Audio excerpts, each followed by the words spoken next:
አማሪ ተመደው አረገዝኩ።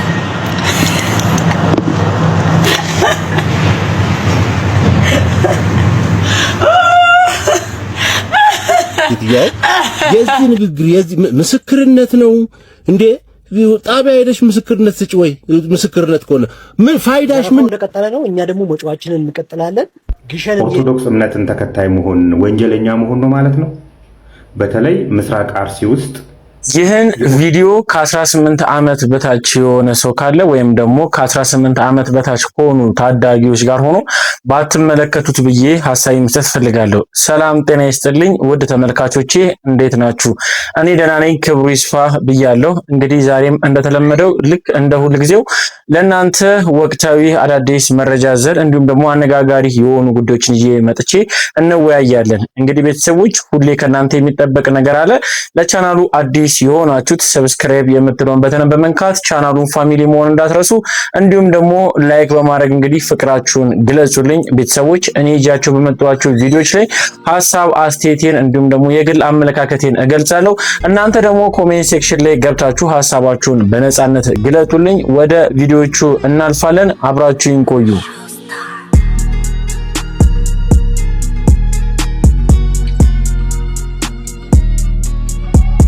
በቅድሚያም ይዤላችሁ ከመጣኋቸው መረጃዎች መካከል አንድ መረጃ አለ። እንኳን ደስ አላችሁ ማለት እፈልጋለሁ። ከጥቂት ወራት በፊት እንግዲህ በተለያየ ሶሻል ሚዲያ ላይ እየተጋራ የነበረ የአትሌት ጌጤ ኡርጌ ጉዳይ ነበረ፣ እንዲሁም ቪዲዮ ነበረ። ያለችበት የህይወት ሁኔታ ወይም ደግሞ ከነበረችበት የህይወት ከፍታ ወርዳ እንግዲህ በዝቅታ ውስጥ እየኖረች እንደነበር ሁላችንም እናስታውሳለን። አሁን ላይ ግን ደስ የሚል መረጃ ወደኛ ጋር መጥቷል። መረጃውን ልጋብዛችሁና ሐሳባችንን እንሰጥበታለን። እንኳን ደስ ያለሽ። ሰላም ነው እናቴ? ዋዘብ ትላንት ቤት እንደሰጠኝ ሰማሁ። አዎ በጣም ነው ደስ ያለኝ። እንኳን ደስ ያለሽ እናቴ። የልፋቱ ውጤት ነው። አንተ ምንም እንኳን የልፋታችሁ ውጤት ነው፣ የጮኻችሁበት ውጤት ነው። በጣም አመሰግናለሁ ወንድሜ። እናቴ ዋሺ የኔ እናት እንኳን ደስ ያለሽ። እሺ ቤቴን አንድ ቀን መተህ ታያለህ። ደስታውን አብረን ነው የምንካፈለው። ሁሉንም ነገር አይተኸዋል፣ የሰጠኝንም አየህ። ዋው እሺ እንኳን ደስ ያለሽ እማቴ። እሺ ባለ 3 መኝታ ቤት ተሰጥቶኛል። ኦኬ ጥሩ ነው። እንግዲህ ደርሼልሃለሁ። አሁን እንግዲህ ያው ነው ትናንትና መጣች ቢሮም ጠርታኝ ነው ናሽናል ብሩን 10 ሚሊዮን ብር ተሰጠኝ። ኧረ እባክሽ ሞት አላየኸውም አንተ? ቢዚ አላየሁም እኔ ቤቱን። ቢሮ ጠርታኝ 10 ሚሊዮን ብር ተሰጠኝ። ቤት ተሰጠኝ። ቤት ቃለው ሁሉም ቤት ቃለው ይሄን ተሰጥቻለሁ። እንግዲህ ለአትሌት ጌጤ ኡርጌ እንግዲህ እንኳን ደስ አለሽ ማለት ፈልጋለሁ። ምክንያቱም የነበረችበትን ህይወትን ስናስታውሰው እጅግ በጣም በሚያሳዝን ሁኔታ ህይወቷ እንግዲህ በዝቅታ ውስጥ ሆና ወይም ደግሞ ከነበረችበት ከፍታ በዝቅታ ውስጥ ሆና የተሰራጩ ቪዲዮዎች ነበሩ። ብዙዎች ሀዘናቸውን እየገለጹ ነበረ። አትሌቷ እንግዲህ ለሀገር ትልቅ ጀብድ የፈጸመች ነች እና እንደ ትልልቆቹ አርቲስቶች እንግዲህ ጥሩ ሁኔታ ላይ አለመገኘቷ ራሱ እጅግ በጣም የሚያሳዝን ነው። ነገር ግን እንግዲህ የአዲስ አበባ ከንቲባ እንግዲህ የአዲስ አበባ ከንቲባ የሆነችው አዳነች አቤቤ እንግዲህ ለሷ ባለ 3 መኝታ ቤት ወይም ደግሞ ባለ 3 መኝታ ክፍል ቤትና እንዲሁም ደግሞ የ10 ሚሊዮን ብር ድጋፍ ተደርጎላታል። እንግዲህ እጅግ በጣም ደስ የሚል ነገር ነው። እንደዚህ ለሀገር ትልቅ ስራ የሰሩትን ጀግኖቻችንን ዞር ብለን ማስታወስ እንግዲህ የሁል ጊዜ ስራችን ቢሆን ብዬ ሐሳብ መስጠት ፈልጋለሁ። ሐሳብ ካላችሁ ግን ብትገልጹልኝ ብዬ ወደ እናንተ አሳልፋለሁ። ሌላኛው በዚህ ሰሞን እንግዲህ ብዙዎችን ያነጋገረ ብዙዎችን ያሳዘነ ማለት ይቻላል በሴቶች ላይ የሚደርስ በደል ነው ወይንስ ደግሞ ቅብጠት ነው? እኔ እስካሁን ለዚህ ጉዳይ ምላሽ አላገኘኝም። ለማንኛውም ግን ዘመኑ የቴክኖሎጂ ነውና እያንዳንዱ እንቅስቃሴያችን እያንዳንዱ የህይወት ውጣ ወረዶቻችን የቀን ተቀን ውሏችን እንኳን ራሱ ጥንቃቄ የተሞላ መሆን አለበት። አንዲት እህታችን እንግዲህ ከሰሞኑ በቲክቶክ ፕላትፎርም ላይ የተለቀቀባት ጉዳይ አለ። እንግዲህ የእርቃን ቪዲዮ ተለቆባታል። ያን ተከትሎ ብዙዎች ሐሳባቸውን እየሰጡበት ይገኛሉ። አንድ ቪዲዮ አለ ልጋብዛችሁና ሐሳባችንን እንሰጥበታለን። የቲክቶክ ኮንተንት ክሬተር መሆን የምትፈልጉ ክፍለ ሀገርም ከተማም ያላችሁ ሴቶች ይሄ ቪዲዮ ለእናንተ ነው። እዚህ ጉዳይ ከዚህ በፊት 2 ቪዲዮ ሰርቻለሁ። ሴቶች ላይ የራቁት ቪዲዮ ይዛችሁ አሽሽ እየጨመራችሁ ምናምን ቪዲዮ መለቆ ወንዶች ምናችሁን እንደሚያማችሁ አላውቅም። የኔ እህት ብትሆን ማለት ነው 7ኛው ሰማይ ነው ነፍስን እምልክልህ። ወይ ትገለኛለህ ወይ ገለሃለሁ። ኢትዮጵያ ውስጥ እንኳን ባትኖር ወይ ውጪ ሄዳ በተለቀው ቪዲዮን ማለት ነው ሄጂ እህትን ነው ግንባሯን ብዬ ምገልልህ። ከዛ በኋላ ይገባል ሰቆቃው። ኢዴት ደረትን ነፍተህ ይቅርታ ምናምን ትላለህ እንዴ ደግሞ? እኔ አሳይ ነበር እኔ ብሆን ግንባሯን እህትን እልልሃለሁ፣ ከዛ ትገላገላለህ። ኢዲየት ቆሻሻ። አንዳንዶቻችሁ ደግሞ ቺኮች ተጠንቀቁ። ምንድነው በራሳችሁ ስልክ ካላችሁ በቂ ነው። ምንድነው ራሳችሁ ታዋቂ መሆን ትችላላችሁ። ወጥራችሁ ቪዲዮ ተጠብላችሁ አለቁ። የሆነ ታዋቂ ሰው ጋር ሄዳችሁ ከዛ በኋላ በአቋራጭ መንገድ ነው ታዋቂ መሆን የምትፈልጉት። ለዛ ነው እንደዚህ አይነት እንትን ውስጥ የምትገቡት። አንተኛው ኢዲየት ከሆነ ኢዲየት ግን ትክክለኛ ሰው ቢያጋጥም ልክ ትገባ ነበር። አንተም ባላገኘ እህትን ግንባሯን እላታለሁ፣ ከዛ አስለቅሳለሁ እንዳስለቀስካት እህቴ ኢዲየት። እውነት ለመናገር ሶሻል ሚዲያ ግማሹን ያሳብዳል፣ ግማሹን ደግሞ የበለጠ እያለመለመ ትልቅ ደረጃ ላይ የሚያደርስበት ሁኔታ እንዳለ ይታወቃል። በሶሻል ሚዲያ ላይ የተለያዩ ነገሮች ናቸው ወደኛ የሚመጡት፣ መርጠን የፈለግነው መጠቀም እንችላለን። ነገር ግን ደግሞ ሶሻል ሚዲያ እንግዲህ ለማጥቃትም ወይም ደግሞ ሰውን ለመጉዳትም እንደሚውልን ደግሞ በዚች እህታችን መማር እንችላለን። ምክንያቱም ይቺ እህታችን እንግዲህ ታዳጊ ልጅ ነች፣ 18 ዓመት ልጅ ነች። ነገር ግን ከወንድ ጋር እንግዲህ የጾታዊ ግንኙነት እየፈጸመች ነው እንግዲህ በቪዲዮ ተቀርጻ ወይም ደግሞ ወንዱ ነው እንግዲህ የቀረጻት። በቪዲዮ የቀረጻትን ቪዲዮ ደግሞ በሶሻል ሚዲያ ላይ አጋርቶ እጅግ በጣም ብዙዎች እየተቀባበሉት፣ ብዙዎችም ከሷ ጎንም ቆሞ ሐሳባቸውን እየሰጡም ያሉ አሉ። ከሷን ደግሞ በተቃራኒ ሆኖም ደግሞ ሐሳባቸውን የሰጡበት ሁኔታ አለ። እኔ አንድ ነገር ያልገባኝ ነገር ይቺ ልጅ እውነት ጥቃት ደርሶባት ነው ወይ ደግሞ ተጎጂ ሆና ነው ወይንስ የቅብጠት ነው? ምክንያቱም ይህንን ቪዲዮ በሚቀርጽበት ሁኔታ ላይም እንግዲህ የሷ ፈቃደኝነት ባይኖርም በዛ ቦታ ላይ የተገኘችበት ሁኔታ አለ። ብቻ ግን ነገሩ እጅግ በጣም ውስብስብ የሆነ ነው። ብዙዎች ሐሳባቸውን እየሰጡበት ይገኛሉ። እኔም ትንሽ ግራ ስላጋባኝ ወደ እናንተ አመጣሁላችሁ። በዚህ ልጅ ላይ ግን ሐሳብ ካላችሁ ሐሳባችሁን ብትገልጹልኝ እኔ ከዚህ ጋር ላስተላልፈው የምችለው መልእክት ቢኖር እባካችሁን ተጠንቀቁ። ወይም ደግሞ ሶሻል ሚዲያ ላይ ወይም ደግሞ በተንቀሳቃሽ ስልኮች የተቀረጹ ምናምን ቪዲዮ ካላችሁ እባካችሁን ብታጠፉት። ምክንያቱም ያ ነገር እድሜ ልክ እንግዲህ ህይወታችሁን ሊያበላሽ ይችላልና ተጠንቀቁ። እንደዚህ አይነት ነገርን ባትዳፈሩ ለማለት ፈልጋለሁ። ለማንኛውም ግን በዚህ ላይ ሐሳብ ካላችሁ ብትገልጹልኝ ለማለት ፈልጋለሁ። ሌላኛው ጉዳያችን እንግዲህ እጅግ በጣም በሚያሳዝን ሁኔታ ማለት ይቻላል ቲጂ አገልግል ሁላችንም እናቃታለን። እውነት ለመናገር ብታምኑም ባታምኑም በእኔ አመለካከት አብዳለች ለማለት ደርሻለሁ። ምክንያቱም እንግዲህ ከሰሞኑ በቲክቶክ ፕላትፎርም ላይ ነው ላይቭ ስትሪም እያደረገ ወይም ደግሞ ላይቭ ቀጥታ ስርጭት ላይ ገብታ እንግዲህ ያደረገችው ወይ ደግሞ የተናገረችው ንግግር እጅግ በጣም ለጆሮ የሚሰቀጥጥ የወረደ ከሷ የማይጠበቅ ንግግር ነውና ይሄን ደግሞ ጤነኛ ሰው ሊያረጋው አይችልም፣ ወይም ደግሞ ጤነኛ ሰው ሊናገረው አይችልም። ያውም ላይቭ ስትሪም ላይ እንግዲህ ብዙ ሰው እየተከታተላት ነው እንግዲህ ይሄን ንግግር የተናገረችው እንግዲህ ይህን ንግግርን ከተናገረች በኋላ እንግዲህ ብዙዎች ትችት እያቀረቡባት ይገኛሉ። ቪዲዮ እንግዲህ ለእናንተ ተገቢ ባይሆንም ግን ልጋብዛችሁ። ከ18 ዓመት በታች የሆነ ሰው ባያዩ ይመከራል። ቪዲዮን ግን ልጋብዛችሁና ሐሳባችንን እንሰጥበታለን። አማረኝ አረገዝኩ።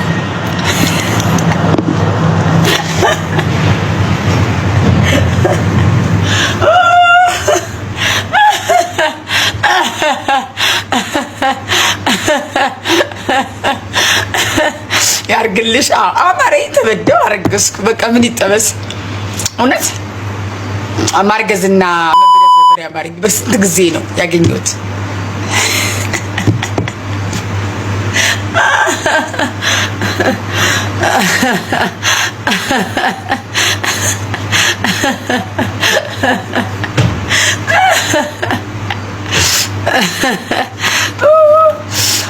አይ በስማ ከዚህ ሁሉ ሰው ውስጥ ጥቂት ሰዎች ናቸው ሃፒ የሆኑት። ሌሎቻችሁ ሰይጣኖች ናችሁ ወይ ጂኒ። አረገዝኩ ስላችሁ ምን አለበት አንዴ በአበባ በምን በደስታ ብትገልጹልኝ ምን አለበት? ክፉዎች፣ ምቀኛ አበሻ ኮልኮሌ ምቀኛ ነው ቡዳ። ቴንክ ዩ ሶ ማች ቴንክ ዩ። እንደዛ ነው እንጂ አሁን አረገዝኩ አንበሳም ይወርድልኝ ነበረ። ደንቆሮ ስትቀናላችሁ ማለት ነው። እውነት ለመናገር ከጥቂት ወራቶች በፊት እንግዲህ በተለይ የዛሬ ዓመትም ሊሆን ይችላል፣ ብቻ ግን ዓመትም አይሞላትም። ከጥቂት ወራቶች በፊት እንግዲህ በጤነኝነቱ ሆና ወይም ደግሞ ሰላማዊ ኑሮ እየኖረች እጅግ በጣም በቃ ለአርለ መልካም ስራዎችን እየሰራች ነበረ። ድሆችን ትመግባለች። በስራዋም ደግሞ በብዙዎች ዘንድ ተቀባይነት ያገኘች እጅግ በጣም ስኬታማ በሚባል ደረጃ ላይ እንግዲህ ላይፏን እየመራች የነበረች ሴት እንደሆነች ሁላችንም እናውቃለን። አሁን ላይ ግን ምን እንደነካት በማይታወቅ ሁኔታ እንግዲህ ከጥቂት ወራቶች በኋላ እጅግ በጣም ከሷ የማይጠበቁ ወይም ደግሞ አንድ ሰው ጤነኛ ነው ከሚባል ሰው የማይጠበቁ ስራዎችን እየሰራች ይገኛሉ። እኔ በዚህ የተነሳ ወይም ደግሞ አሁን ባየነው ቪዲዮና ከዚህ በፊትም ባየሁባት ቪዲዮዎች ተነስቼ አሁን ላይ የጤናዋ ሁኔታ አሳሳቢ ሁኔታ ላይ እንዳለ ተረድቻለሁ። እንዲሁም ደግሞ ጤነኛ ነች ማለት አልችልም፣ ወይም ደግሞ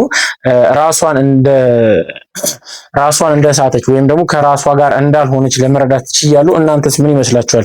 ይህን ቪዲዮ ስትመለከቱ እውነት ቲጂ አገልግል ጤነኛ ነችን? ለዚህ ምላሹን ከእናንተ ጠብቃለሁ። ሀሳባችሁን ብታጋሩኝ ደስ ይለኛል። ሌላኛው ጉዳይ ደግሞ እንግዲህ በቤተ ክርስቲያን ስር ሆኖ እንግዲህ ቤተ ክርስቲያንን እየበዘበዙ ቤተ ክርስቲያንን እንግዲህ ያላትን ወይም ደግሞ ቤተ ክርስቲያን የምታገኘውን ገቢ እንግዲህ እየተካፈሉ የሚገኙ ሰዎች አሉ የሚል መረጃ ወጥቷል። እንደማን ናቸው? እስቲ ልጋብዛችሁና ሀሳባችሁን እንሰጥበታለን። ዘረፋው እንደቀጠለ ነው። እኛ ደግሞ መጫዋችንን እንቀጥላለን። ግሸን እየሄድን ነው እያሉ ነው አርቲስቶች፣ ቲክቶከሮች ተሰብስበው ግሸን ማርያም እየሄድን ነው እያሉ ነው።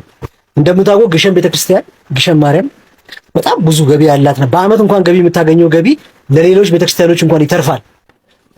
ቁልቢ ገብርኤል እንደምታውቁት ነው በየቦታው የሱ ገቢ ለሌሎች ቤተክርስቲያኖች የሚተርፍ ገቢ ያለው ቤተክርስቲያንን ለማሰራት ነው ብለው ቲክቶከር፣ ዩቲዩበር፣ አርቲስቶች ተጭነውለት ሄደዋል። ግሸን ሄደዋል። ገቢ ማሰባሰቢያ ላይ ናቸው። በዚህ ሰዓት አላስችል ቦይንም ቀርጾና ቤተክርስቲያን ከ40% እና 60% የሚባል ነገር አለ። አሁን 40% ማለት አርቲስቶች ሁሉ ሀብታም ሆነው የሚመጡት ማለት ነው። ቲክቶከር ሁሉ ሀብታም ሆኖ ይመጣል።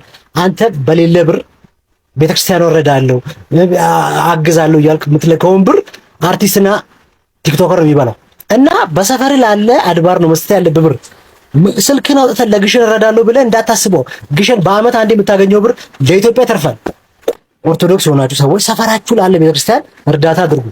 ይሄን ቪዲዮ ኮፒ ሊንክ ሼር አድርግ፣ ላልደረሰው ሰው እንዲደርስ አድርግ እንጂ አዋጭ ነው። 40% ማለት ከቤተክርስቲያን የሚገኘውን ገቢ ለአርቲስት እየሰጠች እዚህ ይኸው እንደምታዩት ስንት ዓመት ላገለገላት ለገብረ ጻድቅ መኪና እንኳን የሰጠው ማን ነው? እና አዶናይ እኛም ፎሎ አድርጉ ተብሎ ነው። ሌላ ተቋም ነው የሰጠው። ቤተክርስቲያኗን ሀብት ግን ማን ነው የሚበላው? አርቲስት ቲክቶከር ሆኗልና እምቢ ማለት አለባችሁ። ሰፈራችሁ ላለ አድባር ብር ስጡ። ሰሞኑን እንግዲህ ሁላችንም እንደምናውቀው በግሸን ደብረ ከርቤ እንግዲህ ወጣቶች እንዲሁም ኢንፍሉዌንሰር በቃ የዘመኑ ተጽዕኖ ፈጣሪዎች የሚባሉ በሶሻል ሚዲያ፣ በፊልም ኢንዱስትሪ፣ በተለያየ ብቻ ግን ዘርፍ እንግዲህ ተጽዕኖ ፈጣሪ የሆኑ ሰዎች በግሸን ደብረ ከርቤ በመገኘት እንግዲህ ቤተክርስቲያኑን ህንጻ ቤተክርስቲያኑን ለማሰራት እንግዲህ የገቢ ማሰባሰቢያ እያከናወኑ እንደሆነ ሁላችንም እናውቃለን። ከዚህ ጋር ተነስቶ እንግዲህ ብዙ ሰዎች ትችት እያቀረቡ ይገኛሉ። እነዚህ ሰዎች ወይም ደግሞ እነዚህ ታዋቂ ሰዎች በዛ ቦታ ላይ የተገኙት በኮሚሽን ነው ወይም ደግሞ 40 በ60 ምናምን በሆነ ፐርሰንት ኮሚሽን ታስቦላቸው ነው እንጂ እውነት ለቤተ ክርስቲያኗ አስበው አይደለም። ምዕመኖች እባካችሁን ለነሱ ገቢ ባታደርጉ ብለው እንደጋበዝኳቸው አይነት ቪዲዮዎች በተደጋጋሚ እየተሰራ ስለሆነ ነው። እናንተ ለዚህ ጉዳይ ምን አይነት ምላሽ ይኖራችኋል? እኔ ግን አንድ ነገር የማምኑ ነገር ማንም ሰው እንግዲህ አማኝ ነው። አማኝ እስከሆነ ድረስ እንግዲህ ለቤተ ክርስቲያን ወይም ደግሞ ለእምነቱ ተገዥ ሆኖ አስራት በኩራት ይሆናል። ብቻ ግን ለቤተ ክርስቲያን ማሰረም ለተለያየ ነገሮች ወጪ ያደርጋል። በዛ ጉዳይ ላይ እንግዲህ ሙሉ ወጪ ያወረኩትን ብርን እኔ ቤተ ክርስቲያን ላይ ግልጋሎት ላይ ሲውል ማየት ነው እንጂ የምፈልገው ገንዘቡን ለሰበሰበ ምን ለሚል እንደዚህ አይነት ሰዎች እኔ ባይሰጥ ከባይ ነኝ። ምክንያቱም ይሄ በረከት ስራ ነው፣ በነፃ ቢሰሩ አይጎዱም ብዬ ነው የማስበውና እናንተስ ምን ትሉታላችሁ? ይሄን ጉዳይ ይሄ የኔ አመለካከት ነው። ሀሳባችሁን ግለጹልኝ። በተጨማሪም ደግሞ እንግዲህ በአርሲ በንጹሃን ዜጎች ላይ እየደረሰ ያለ ጥቃት አሁንም ቀጥሏል። በርካቶችም ሀሳባቸውን እየሰጡ ሀዘናቸውንም እየገለጹ ይገኛሉ። አንድ ቪዲዮ አለ ልጋብዛችሁና ሀሳባችን ሰጥተን እናልፍበታለን። ኦርቶዶክስ እምነትን ተከታይ መሆን ወንጀለኛ መሆን ነው ማለት ነው። በተለይ ምስራቅ አርሲ ውስጥ የኦርቶዶክስ እምነትን ተከታይ መሆን ወንጀለኛ መሆን ነው ማለት ነው እኮ። ለዚህ ነው እየተከታተሉ በየጊዜው ምንም ያላጠፉ ገበሬዎች ላይ ምንም ያላጠፉ ሰዎች ላይ እንደዚህ አይነት የጅምላ ግድያ የሚፈጸምባቸው። አሁን እኮ ጉዳዩ ከብሔር ከምናምን ወጥቷል እኮ። ቀጥታ ኦርቶዶክስ የተባለ እምነት ተከታይ ላይ ያነጣጠረ ነው። እነዚህ በእስልምና እምነት ስም ተደራጅተው የታጠቁ አካላት አንዴ ብሔርን ነፃ እናወጣለን የሚሉ ዋና ዓላማቸው ግን በእስልምና ስም የተደራጁ። የትኛው የእስልምና መጽሐፍ ነው? የትኛው ቁርአን ነው ሰውን ግደል የሚለው? ሊገባን እኮ አልቻለም እኮ። ከየት እንደመጡብን ሊገባን አልቻለም እኮ። መጅሊሱም በእስልምና ስም ተደራጅታችሁ የሰው የመኖር ሰብአዊ መብት ላይ ጉዳት የምታደርሱ ቁርአኑ እንደዚህ አይልም፣ እኔን አይወክልም አይልም። ቢኮዝ እሱ የሚያሳስበው የኢራን መንፈሳዊ መሪ መገደል ነው። ሲኖዶሱም ምዕመናኖቼ በጅምላ እየተጨፈጨፉ ነው ያሉት። ሰው የመኖር መብቱ ላይ ጉዳት እየደረሰ ነው ያለው። መንግስት ሆይ ልትከላከልልን ይገባል አይልም። የሚያሳስበው እስራኤል በኢራን መደብደብ ነው። እኛ ሀገራችን ውስጥ የመኖር መብት አለ። የምንም ሃይማኖት ተከታይ ሁኑ የመኖር መብት አለ። የመኖር መብታችንን ደግሞ ሊያስጠብቅልን የሚገባው መንግስት ነው። በየጊዜው ምንም ያላጠፉ ከቤተ ክርስቲያን ስመው የሚመለሱ ሰዎች ላይ በእሩምታ ተኩስ እየተገደሉ በአንድ ጉድጓድ የሚቀበሩበት ምንም አግባብ የለም። መንግስት የማይከላከል ከሆነ የሃይማኖት ተቋማት የማይቃወሙ ከሆነ ሰዎቹ ራሳቸውን የመከላከል መብት ይኖራቸዋል ማለት ነው። ይሄንን ማንም ሊከለክላቸው አይገባም፣ አይችልም። እንደሰማችሁት ነው ይህን መረጃ። እውነት ለመናገር እኔ አንድ ማው ነገር ለብዙ ሺህ ዓመታት እንግዲህ በእስልምናና በክርስትና እምነት ውስጥ እንግዲህ በኢትዮጵያ ውስጥ በተለይ ተከባብሮ ተፋቅረው በአንድነት እንግዲህ በፍቅር በአንድነት በሰላም የኖሩትን እንግዲህ ህብረተሰቦችን አሁን ለሁለት የሚከፍል መጥፎ የሰይጣን ማህበል ነው ብዬ ነው የማስበው። ምክንያቱም እነዚህ ሰዎች በእስልምና ስም እንግዲህ የክርስትና ተከታዮችን እንግዲህ እየገደሉ ወይም ደግሞ እነሱ የጥቃት እያደረሱ ይገኛሉ። ከዚህ ጋር ተያይዞ ብዙዎች እንግዲህ ቅሬታቸውን እያሰሙ ይገኛሉ። አንድ ለመናገር የምፈልገው ነገር ምንድነው፣ ማንኛውንም እነዚህ ሰዎች የየትኛውንም እምነት የማይወክሉ ወይም ደግሞ እስልምና እምነትን እንወክላለን ይላሉ እንጂ የእስልምና እምነት ወካዮች አይመስለኝም። በእኔ ጭንቅላት አመለካከት ይህ ነገር እርግጠኛ ነኝ እስልምናን የሚወክል አይደለም ወይም ደግሞ እስልምናን የሚወክል ተግባር አይደለም ብዬ ነው የማስበው። ምክንያቱም ለብዙ ሺህ ዓመታት እንግዲህ ተከባብረን ተፋቅረን በአንድነት የኖርን ሰዎችን አሁን ላይ ምን ተገኝቶ ነው አዲስ ነገር እንግዲህ እንደዚህ አይነት ሰይጣናዊ ድርጊት የሚፈጸመው? ይህ የኔ አመለካከት ነው። ብቻ ግን ለማንኛውም ሐሳባችሁን ብታጋሩኝ ብዬ ወደ እናንተ አሳልፋለሁ። ተጨማሪ ቪዲዮ አለ ልጋብዛችሁ። በዚህ ሰዓት መረጃ መሰረት የኢትዮጵያ ሙስሊሞች በዚህ አስቸጋሪ ወቅት ከኢራን ወንድሞቻቸው ጎን እንዲቆሙ ጥሪ ቀረበ። ይህን ቪዲዮ 10፣ 20፣ 30 ጊዜ ኮፒ ሊንክ ሸር አድርጋችሁ አጥለቅልቁት። ሰምታችሁ የምታልፉ ከሆነ እመቤቴ ማርያም የሥራችሁን ትስጣችሁ። ሼህ ኢብራሂም እንዳሉት የኢትዮጵያ እህት ወንድሞች ሙስሊሞች ማህበረሰብ ከኢራቅ ጎንነን ይላሉ። በምን ካልኩሌሽን፣ በምን ፊዚክስ? በእምነት ከሆነ እንግዲህ አቡነ ማትያስም ነገ የሲኖዶሱ አባል የኦርቶዶክስ መሪ ይነሱና ከእስራኤል ጎንነን ይበል። የሀገር ውስጥ ችግር አልበቃ ብሎን ነው እርስ በርስ መጠላለፉ፣ የእርስ በርስ ቶክስ፣ ከአንዱ ሀገር ወደ አንዱ ሀገር ወላጅን አለመቅበር፣ ሂዶ ወንድምን አለማርዳት፣ ከአንድ ሀገር ወደ አንድ ሀገር ሰርቶ አለመብላት። ይሄ ነገር አልበቃ ብሎ ነው ወይ? የትም ለማናቃት ኢራቅ፣ የትም ለማናቃት እስራኤል 24 ሰዓት እንደዚህ ሆናችሁ ሴንቴቲክ ማመረታችሁ ኦሪጂናል ማስገባችሁ የሚገዛችሁ የማህበረሰብ የኢትዮጵያ ሙስሊም እህት ወንድሞቻችን ድምጽ መሆን ካለባቸው በአርሲ ሸርካ ለሚታረዱ ምዕመናን እንጀራና ፍርፋሪ ፍለጋ በተኙበት በገጀራ ለተቆራረጡት ለነዛ ነው ድምጽ መሆን ያለባቸው። ሴንቴቲክ መሆን ኦሪጂናል ለሚገዟቸው ያመረቱትን ልብስና ሸቀጥ ለሚገዟቸው አንድ ጀልባ አንድ መርከብ ላይ ሆኖ ስለዛች ጀልባና መርከብ ደህንነት ስለዛች መርከብ ሰላም እንጂ አልፎ ስለሚመጣው ግዙፍ መርከብ በላዩ ላይ በመጣ ጊዜ ደፍጥጧት ወይ እንደ ታኮብ እንደሚጠቀምባት ስለዛ መርከብ አናወራም። ኢራቅ ለእናንተ በእስልምና በአንድ አላህ በሚለው ብትገናኙም እስራኤል የምትባለው ሀገር በእኛ ሀገር በኦርቶዶክስና በመስቀል መተሳሰሩ አይቀርም። ግን ጣጣቸውን ዳፋቸውን እዘው እስራኤልም ያን ያክል ፕላስቲክ ሚሳኤል ስታመርት አንድ ቀን ኢትዮጵያ ጠላትን የምትከላከልበት ከጉረቤት ጋር የምትጋጠምበት ብላ አንድ ፕላስቲክ ሚሳኤል አልሰጠችም። ኢራቅ የምትሏት ለ100 ዓመት ገደል ቆፍራ እንደ ፍልፈል ኒውክሌር ስታብላላ መርዟን ስትቀምም ራሷን ነፃ የምትወጥባት እንጂ የኢትዮጵያ ሙስሊም የምታድንበት አይደለም። እንደዚህ አይነት በምን አይነት መስፈርት ወደ ስልጣን እንደምትመጡ የማትታወቁ ሃይማኖትንና ምናምንን እንመራለን የምትሉ ሰው ሰፊ ማህበረሰብ በሰላም በፍቅር ችግሩን ችግር አድርጎ በቀን አንዴም ሆነ ሁለቴ እየበላ በእግሩ እየተሰለፈ ህይወትን እየገፋና እየለፋ ይኖርበት። ይሄንን ቪዲዮ ኮፒ ሊንክ ሸር አድርጉት። ምትበለው የላት ደጇ ቅዘን ብቻ ነው ነገሩ።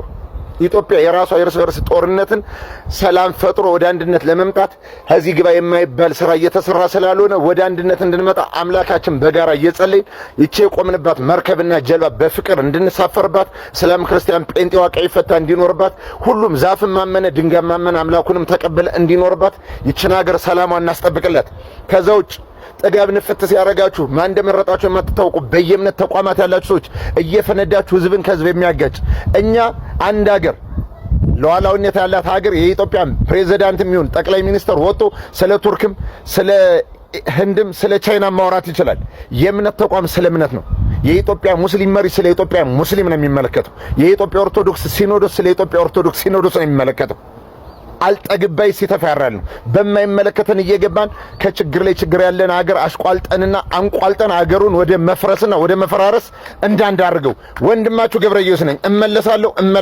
ወንድማችን ገብረየስ የተናገረውን ሰምታችኋል። ሆነን ለመናገር ግን አንድ ነገር ልንገራችሁ። አሁን ላይ በአገራችን የተለመደ ነገር አለ። ይሄ ሾርት ሚሞሪያችን በጣም ግልጽ እየታየ ይገኛል። ሾርት ሚሞሪ ስላችሁ እንዴ ነው? አንድ ርዕስ መጥቶ በአንድ ጉዳይ ላይ እንግዲህ ተናግረው የሆነ ነገር መወሰን አለበት ወይም ደግሞ በዛ ጉዳይ ላይ የሆነ ውጤት ላይ መደረስ አለበት ተብሎ ሁሉም እያወራ ወይም ደግሞ ሁሉም ተስማምቶ በአንድነት ቆሞ ሌላ ርዕስ ሲመጣ ይሄኛውን ጉዳይ እንትተን ወደዛኛው የሚሄዳችን ጉዳይ ሾርት ሚሞሪያችን እንግዲህ እጅግ በጣም ግልጽ ሆኖ የሚታይ ነው። አንድ ነገር ልንገራችሁ፣ በሀገራችን ላይ እንግዲህ ሰላምን፣ ፍቅርን፣ አንድነትን እንዲሁም ደግሞ ወደ ቀድሞ ማንነታችንን መመለስ ሳንችል ስለሌላ ሀገር ጉዳይ እንግዲህ መነጋገር መጀመራችን ራሱ እጅግ በጣም የሚያሳዝን ነው። ለማንኛውም ከመቼው እንግዲህ እኛ ኢራንና እስራኤል ጦርነት ውስጥ እንደገባን እንኳን አልገባኝም። ለማንኛውም በዚህ ላይ ሐሳብ ካላችሁ ብትገልጹልኝ፣ ይህ የኔ አመለካከት ነው። ሐሳባችሁን እንግዲህ በነጻነት ግለጹልኝ። የዛሬ ዓመት አባቷን በሞት ያጣችው ወጣት አስተናጋጅ ፋሲካ በየቀኑ የምታሳየን ያ ያማረ ፈገግታ በውስጡ ምን ያህል ስብራት ደብቆ እንደነበረ ስንቶቻችን እናውቃለን። ለፋሲካ አባቷ ጥለዋ ነበር ሁሉ ነገሯ። ሆኖም ሕይወት አልራራችላትም። አባቷ ከሚሰራበት ቦታ በድንገት ወድቆ በስትሮክ ሲጠቃ የፋሲካ ዓለም ተናወጠ። ያ ሁሉ ስቃይና ያ ከባድ ጊዜ አልፎ የቤቷን ምሰሶ ስታጣ ዓለም የቆመችባት መሰላት። ሕይወት ግን ግድ የላትም፣ ትቀጥላለች። ፋሲካ ያንን ከባድ የሐዘን ረፍቷን ጨርሳ ወደ ስራዋም ተመለሰች። ነገር ግን ሐዘኑ ገና ከሷ አልወጣም ነበር። ፋሲካም እንዲህ ትለናለች፣ እባካችሁ ተረዱን። እየሳቅን የምናስተናግዳችሁ ለሙያ ፍቅር እንጂ ምንም ችግር ሳይገጥመን ቀርቶ አይደለም። መስተንግዶ ሙያ ነው። አስተናጋጆችም ሰው ናቸው። ሲያስደስቱን እያመሰገንን፣ ሲሳሳቱም ደግሞ በክብር እንንገራቸው። ምክንያቱም አስተናጋጆችም እንደኛው የሚኖሩት የሚታገሉትና የሚሰቃዩበት ሕይወት አላቸው። አስተናጋጆችም ሕይወት አላቸው። እናክብራቸው። በብልሃት እንኑር። እውነት ነው። አንዳንድ ጊዜ ብዙ ሰዎች እንግዲህ በፈገግታ የተደበቀ እንግዲህ ትልልቅ ቁስል በጀርባቸው ላይ ይገኛል። ሁላችንም እንግዲህ የሰዎችን ፈገግታ ተመልክተን በምቾት ላይና እንግዲህ በሰላማዊ ኑሮ ላይ ያሉ ይመስልናል። ነገር ግን ያ እውነት አይደለም። ብዙዎች እንግዲህ ፈገግታ የሸፈነው ጥቁር ማንነት እንዳላችሁ መረዳት አለብንና እህታችንም የተናገረችው ይህ ነው። እጅግ በጣም በብዙ ዘንድ እንግዲህ ተወዳጅነት ያተረፈች በተለይ ደግሞ አይሾ ስፒድ ወደ ኢትዮጵያ በመጣ ሰዓት ሁሉንም ያነጋገረች ወይም ደግሞ በብዙ ዘንድ እንግዲህ ምን አይነት ድፍረት ነው ያላት ወይም ደግሞ ከሱ ጋር በነበረ ኮሚኒኬሽን እጅግ በጣም ደስ የሚል ንግግር አድርጋለች። ፋሲካ እጅግ በጣም ደስ የሚል ወይም ደግሞ በብዙ ዘንድ ተቀባይነት ያገኘች ጥሩ ፈገግታና ጥሩ ማንነት እንዳላት ሁላችንም እናውቃለን። ብዙዎችም እንግዲህ የእሷ አድናቂዎች እየሆኑ ይገኛሉ። በተለይ በቲክቶክ ፕላትፎርም እንግዲህ ብዙዎች የእሷ ሁኔታ ወይም ደግሞ እሷ ከሱ ጋር የነበራት ኮሚኒኬሽን እጅግ በጣም ስቧቸው እንደነበረ እየገለጹልን ነበረ። እናንተ ስለ ፋሲካ ምን አይነት ሐሳብ አላችሁ? ኮሜንት ሴክሽን ላይ አጋሩኝ። ተጨማሪ ቪዲዮ አለ ልጋብዛችሁ። ክርስቲያኖ ሮናልዶን በትልቁ አሳየች። እመቤቴ ሆይ ክርስቲያኖ ሮናልዶ ነው እላታለሁ ስላት ልጄ በደንብ ስሚ፣ ክርስቲያኖ ሮናልዶ ኢትዮጵያ ይመጣል። ጥቅምት 21 ኢትዮጵያ ይመጣል። 2017 ጥቅምት 21 ኢትዮጵያ ይመጣል። ታገኘዋለሽ ትለኛለች። እንዴት ሆኖ እመቤቴ ሆይ እኔ እኮ እንግሊዘኛ አልችልም። እንግሊዘኛ ትምህርት አልችልም። እንግሊዘኛ እኮ አልችልም። እንዴት ሆኖ ክርስቲያን ሮናልዶን አገኘዋለሁ አልኳት። ስላት ልጄ ለ12ቱ ሐዋርያቶች 72 ቋንቋ ነው ቃል ኪዳን የሰጣቸው ቃል የገባላቸው። እኔ እግዚአብሔር ምስክሬ ነው 12ቱ ሐዋርያቶች 72 ቋንቋ እግዚአብሔር እንደሰጣቸው ምን ያላቅ እመቤቴ ምስክሬ ናት። በቃ ከዛ ከወጣ ባለው ነው እንዴ ለ12 ሐዋርያቶች 72 ቋንቋ እግዚአብሔር ሰጥቷል እንዴ እያልኩ የጠየኳቸው እና ለ12 ሐዋርያቶች 72 ቋንቋ ነው ልጄ ቃል የገባላቸው። ላንቺ ደግሞ ዕውቀትን እሰጥሻለሁ ኢትዮጵያ ይመጣል፣ ክርስቲያኖ ሮናልዶ ኢትዮጵያ ይመጣል፣ ታገኘዋለሽ ትለኛለች። እሺ እመቤቴ ካልሽ እሺ እመቤቴ አልኳትና አሁንም በትልቁ ታሳየኛለች። በቃ ክርስቲያኖ ሮናልዶ እያልኩኝ ራሴን አወኩ ማለት ነው፣ ስሙን እየጠራውና ባለቤቴ ደግሞ ከዛ ወዲህ እኔ ሳልጠመቅ በፊት እሱ ቀን ተጠምቆ ነበር። የት ነው ተጠመቃችሁ? እኔ ጧት ነው የተጠመቅኩት። እኔ ጧት ተጠምቄ እሱ ከሰዓት ተጠምቆ ነበርና ባለቤቴም ተሰውሮ መድኃኒዓለም ክርስቲያኖ ሮናልዶን ያሳያል። በትልቁ ክርስቲያኖ ሮናልዶን ያሳየውና ይኸው ክርስቲያኖ ሮናልዶን ይለዋል። እኔ ጌታ ሆይ ክርስቲያኖ ሮናልዶ ነው እያልኩ አየዋለሁ አለ። አየውና ክርስቲያኖ ሮናልዶ እያለ ራሴን አወቅኩ አለ እና ወጥቶ ለኛም ሲነግረን ክርስቲያኖ ሮናልዶን አየሁት፣ እኔም አየሁት አልኩት ተገናኝተን ማለት ነው። እኔ ኳስ እንደማን እሱም ባለቤቴም ኳስ ደጋፊም አይደለም፣ ግን እንዲሁ እንትን አይልም ኳስ አይልም ለመውደድ ሳይሆን ከስራው አንፃር ኳስ ቁጭ ብሎ የማይበት ሰዓት ስላሌለው አያይም ኳስ። ግን እንዲሁ እናያለን ቤት ውስጥም በዩቲዩብም እንዲሁ ባለቤቱንም ልጆቹንም እንዲሁ አንዳንዴ እናያለን እና እናደንቋለን ማንኛውም ሰው እንደሚወደው ማለት ነው። እና እሱ ቅድሚያ እሱን ያየው ባለቤቴ ቅድሚያ መድኃኒዓለም እሱን አሳየውና እሱ አየ። ግን እንደኔ ደግሞ የካቲት ጥቅምት 21 2017 ኢትዮጵያ እንደሚመጣ እንደማገኘው ታገኛለህ። የት ነው የተጠመቅሽው? እኔ እናት የት ስቴዲየም ነው የተጠመቅሽው? እኔ እኮ አሁን ምንድነው ዓላማው የዚህ ነገር? አሁን ማለት አሁን ማርያምና መድኃኒዓለም ተደራጅተው ላንቺና ለባለቤትሽ ክርስቲያኖ ሮናልዶ ሲያሳዩአችሁ ስሙን እንኳን በቅጡ ስፔል ማድረግ ማትችዩ ሴትዮ፣ ፕሮናውንስ ማድረግ ማትችዩ ሴትዮ አሁን የዚህ ንግግር የዚህ ምስክርነት ነው እንዴ? ጣቢያ ሄደሽ ምስክርነት ስጪ ወይ? ምስክርነት ከሆነ ምን ፋይዳሽ ምንድነው? አንተስ አቅራቢው ሰው የእጅን አጣምረ የምታዳምጣት የት ቦታ ጥምቀት ነው? ክርስቲያኖ ሮናልዶን እንደው ማርያም አሳየች የሚባል ለምን ፋይዳ ነው የምታሳየው? ኳስ ተጫዋች እና መድኃኒዓለም ማለት ቀኑ አልገባኝም። እኔ አሁን አንቺ 12 ሐዋርያት ያልሽ ቋንቋ አስቻለችኝ ነው? ስለ ቋንቋ ነው የምታወሪው ወይስ ስለ ክርስቲያኖ ሮናልዶ ኢትዮጵያ ውስጥ መምጣት? ይምጣ አይምጣ ይቅር ከፈለገ ከነገ ወዲያ ይምጣ፣ ጭራሽ አፍሪካም አይምጣ ሰውየው እንዴ አያገባንም። የሃይማኖታዊ ጉዳይም አይደለም። እንዴት አይነት አሳሳት ነው የሳትሽው? በረሮ ገብቶብሻል። እንትን ነው ስተሻል።